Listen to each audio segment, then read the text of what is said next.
अस्सलामुअलैकुम। Welcome to एमरात।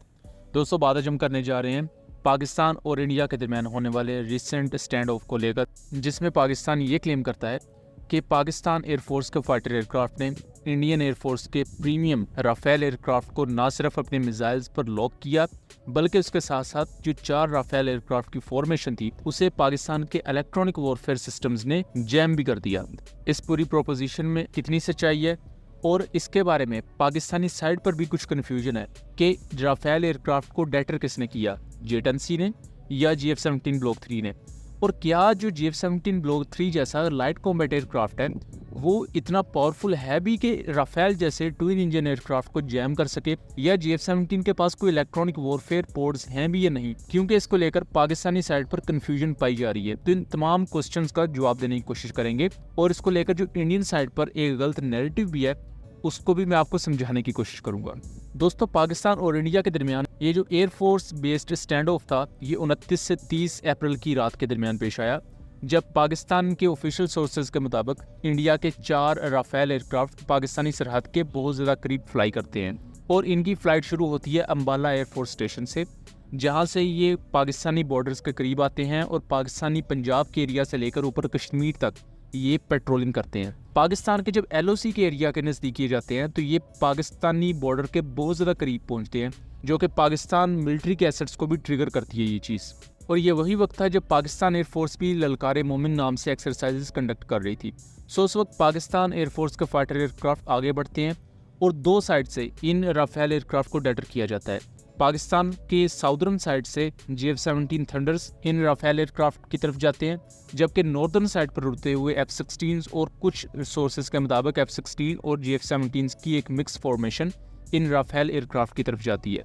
और वहाँ पाकिस्तान एयरफोर्स के एयरक्राफ्ट इनमें से एक राफेल एयरक्राफ्ट को अपने BVR मिसाइल्स के थ्रू लॉक करते हैं, और जब इन राफेल एयरक्राफ्ट को लॉक किया जाता है तो उसी वक्त राफेल एयरक्राफ्ट वापस पलटते हैं और उसके बाद अपने इंडियन ऑक्युपाइड कश्मीर के एरिया में वापस डीप चले जाते हैं। बट अब पाकिस्तान के डिफेंस मिनिस्टर की तरफ से ऑफिशियली ये चीज़ कंफर्म की गई है कि सिर्फ राफेल एयरक्राफ्ट को लॉक नहीं किया गया था अपने मिसाइल्स पर, बल्कि उसके साथ साथ पाकिस्तान के जो इलेक्ट्रॉनिक वॉरफेयर सिस्टम्स थे उन्होंने राफेल एयरक्राफ्ट को जैम भी किया था। अब यहाँ एक कन्फ्यूजन है कि इसे किस एयरक्राफ्ट ने इंटरसेप्ट किया। दोस्तों, जब शुरू में ये वाकया हुआ था तब मैंने भी यही रिपोर्ट किया था कि इसे J-10C एयरक्राफ्ट ने अपने PL-15 के थ्रू इंटरसेप्ट किया है। बट अभी तक की जो सिक्योरिटी सोर्सेज है हमारे पास वो ये चीज़ कंफर्म कर रहे हैं कि उस वक्त J-10C उस पर्टिकुलर डोमेन में फ्लाई ही नहीं कर रहे थे। इसको डेटर करने वाला एयरक्राफ्ट GF-17 ब्लॉक 3 है, जिसने अपने PL-15 के थ्रू इन्हें लॉक किया और इंटरसेप्ट किया, और उसके बाद राफेल एयरक्राफ्ट वापस चले गए।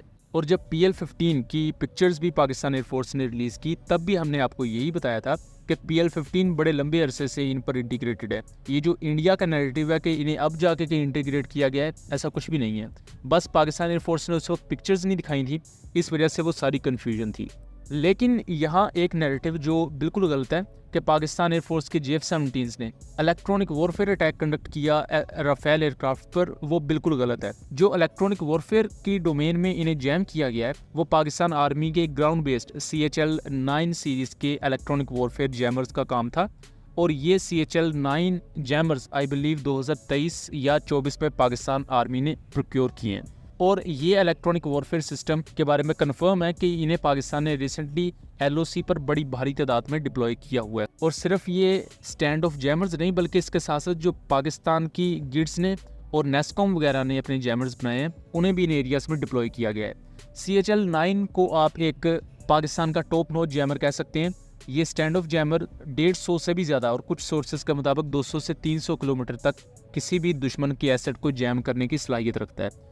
अब उसमें ज़ाहिरी बात ये चीज़ होती है कि आप जितना दूर उड़ते हुए या जितना दूर मौजूद दुश्मन के एसेट पर इलेक्ट्रॉनिक वॉरफेयर अटैक करेंगे वो उतना ही ज़्यादा कम इफेक्टिव होगा। आप जितना ज़्यादा करीब रहते हुए दुश्मन के एसेट को टारगेट करेंगे उतना ही ज़्यादा इफेक्टिवनेस उस अटैक की होगी। यानी कि जो राफेल एयरक्राफ्ट थे ये तो बिल्कुल LOC के ऊपर फ्लाई कर रहे थे, तो इन पर जब इलेक्ट्रॉनिक वॉरफेयर अटैक कंडक्ट किया गया तो इनकी मल्टी फंक्शनल डिस्प्ले सिस्टम्स वगैरह उनमें खराबी आई, उनमें ग्लिच आना शुरू हो गए, और इनकी अपनी ग्राउंड स्टेशन से कम्युनिकेशन को लेकर भी काफ़ी ज़्यादा इशूज़ आए, जिसकी वजह से ये एयरक्राफ्ट वापस पलटे। और अहम चीज़ ये है कि ये राफेल एयरक्राफ्ट वापस अंबाला एयरबेस की तरफ नहीं गए, बल्कि जो 4 के 4 राफेल एयरक्राफ्ट हैं इन्होंने श्रीनगर एयरबेस पर इमरजेंसी लैंडिंग की। और ये पाकिस्तान एयरफोर्स के लिए बहुत बड़ी चीज़ है कि दुश्मन का वो एयरक्राफ्ट जो इंडियन एयरफोर्स का क्राउन ज्यूल समझा जाता है, उसको अगर आप जैम कर सकते हैं और उसको अगर आप लॉक कर सकते हैं अपने मिसाइल पर, तो ये कोई छोटी चीज़ नहीं है। आप इसे ऐसे ही समझ सकते हैं कि पाकिस्तान एयरफोर्स उस वक्त ऐसी पोजीशन में थी कि इन्हें बड़े आराम से शॉट डाउन किया जा सकता था। लेकिन जाहिर बात है कि उन्होंने एलओसी को चूंकि क्रॉस नहीं किया था, तो उस वक्त किसी भी किस्म का ऑफेंसिव मैयर लेना ज़रूरी था ही नहीं। लेकिन यहाँ अहम चीज़ ये है कि जो ये सोर्सेज हैं कि JF-17 ने इन्हें इलेक्ट्रॉनिक वॉरफेयर सिस्टम के थ्रू जैम किया है, ये बिल्कुल गलत चीज़ है और इसमें कोई सच्चाई नहीं है। और JF-17 KG-600 या KG-700, ये जिसे पाकिस्तान में चूंकि अब इसे TOT के तहत बनाया जाता है तो इसे पंजनत पोड कहा जाता है। ये दोस्तों सेल्फ प्रोटेक्शन जैमिंग पोड है। ये ऑफेंसिव इलेक्ट्रॉनिक वॉरफेयर अटैक नहीं कर सकती। इसका काम अपने एयरक्राफ्ट को या अपनी फॉर्मेशन को दुश्मन के इलेक्ट्रॉनिक वॉरफेयर सिस्टम से बचाना होता है, जबकि उसके मुकाबले में राफेल के पास एक बहुत ही ज़्यादा superior spectra electronic warfare system है। और स्पेक्ट्रा के बारे में बता दूं कि ये कोई एक कंपोनेंट नहीं है राफेल का, ये जो मल्टीपल कंपोनेंट्स है राफेल के, जिसमें राफेल के फ्रंट सेक्शन ऑप्ट्रॉनिक्स है, जिसमें उसका IRST सेंसर भी आ जाता है, उसका ISA रेडार आ जाता है, मॉड्यूलर डाटा प्रोसेसिंग यूनिट आता है जो कि मिशन कंप्यूटर को बेसिकली तमाम डाटा एक यूनाइटेड और इनक्रिप्टेड फॉर्म में प्रोवाइड करता है। और अगर कोई भी इलेक्ट्रॉनिक वॉरफेयर अटैक हो तो ये रेजिस्ट करता है कि इस डाटा में किसी भी किस्म की अब्रप्टनेस ना आए। उसके साथ साथ जो राफेल एयरक्राफ्ट में missile approach warning system, laser warning receivers और रेडार वार्निंग सेंसर्स हैं, ये तमाम कंपोनेंट्स मिलकर स्पेक्ट्रा सिस्टम कहलाते हैं। और सेम इसी तरह जो JF-17 ब्लॉक 3 और इसके साथ साथ J-10C और F-16 ब्लॉक 52 में भी इलेक्ट्रॉनिक वॉरफेयर सूट है, वो भी इन तमाम कंपोनेंट्स पर मुश्तमिल होता है। अब यहाँ कंपोनेंट्स की कन्फिग्रेशन ज़ाहिरी बात चेंज हो जाती है, हर एयरक्राफ्ट में कन्फिग्रेशन डिफरेंट होती है। लेकिन राफेल का स्पेक्ट्रा इलेक्ट्रॉनिक वॉरफेयर सिस्टम इस वजह से बहुत ज़्यादा अहम समझा जाता है क्योंकि एक तो इसे थेल्स ने बनाया है और थेल्स के सिस्टम्स दुनिया में बहुत मशहूर समझे जाते हैं। उसके साथ साथ मुख्तलिफ टेस्ट में नेटो के एयरक्राफ्ट और ख़ास तौर पर इवन स्टेल्थ एयरक्राफ्ट के मुकाबले में भी राफेल ने बहुत अच्छा परफॉर्म किया है। और अगर ऐसे एयरक्राफ्ट को पाकिस्तान ने अपने ground based electronic warfare system से जैम किया है, सो जस्ट आप अंदाज़ा कर सकते हैं कि पाकिस्तान के जो CHL-9 इलेक्ट्रॉनिक वॉरफेयर जैमर्स हैं ये कितने ज़्यादा खतरनाक हैं।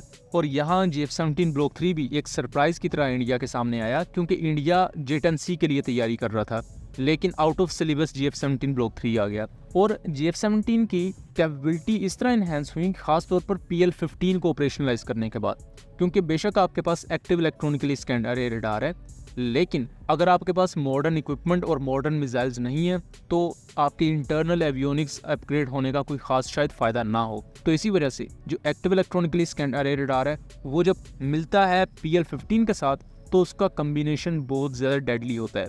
और उसी कम्बिनेशन में अगर आप पंजनत जैसी इलेक्ट्रॉनिक वॉरफेयर पोड को ऐड कर दें तो JF-17 ब्लॉक 3 एक डेडली एयरक्राफ्ट बन जाता है। बाकी इसकी लिमिटेशंस अपनी ज़रूर हैं क्योंकि ये एक लाइट कॉम्बैट एयरक्राफ्ट है, तो ये बहुत ही ज़्यादा high grade offensive electronic warfare attack नहीं कर सकता। ये सिर्फ और सिर्फ अपने एयरक्राफ्ट को सेल्फ प्रोटेक्शन जैमर्स के थ्रू बचा सकता है, जो कि अपने आप में इसके लिए सफिशेंट है। और यहाँ हमें एक इंटीग्रेशन नज़र आती है जो कि इंडियन ये कहते हैं पाकिस्तान आर्मी और एयरफोर्स के एसेट्स आपस में कम्युनिकेट नहीं कर सकते, उनके दरमियान कोई डाटा लिंक सिस्टम नहीं है। ये उसका आपके सामने वाज़ेह सबूत है कि पाकिस्तान आर्मी के जैमर्स ने राफेल को जैम किया और जो JF-17 ब्लॉक 3 थे उन्होंने उसी वक्त उसको लॉक किया। और उस वक्त अगर PL-15 फायर किया जाता तो राफेल के पास बचने का कोई चांस नहीं था। सो दोस्तों, ये था एक एनालिसिस। उम्मीद करता हूँ चीज़ें क्लियर रही होंगी। वीडियो पसंद आई हो तो इसे ज़्यादा से ज़्यादा आगे शेयर करें ताकि इस तरह की मज़ीद इन्फॉर्मेटिव वीडियोस भी हम आपके लिए लेकर आ सकें। मिलेंगे अगली वीडियो में, तब तक के लिए अल्लाह हाफिज़।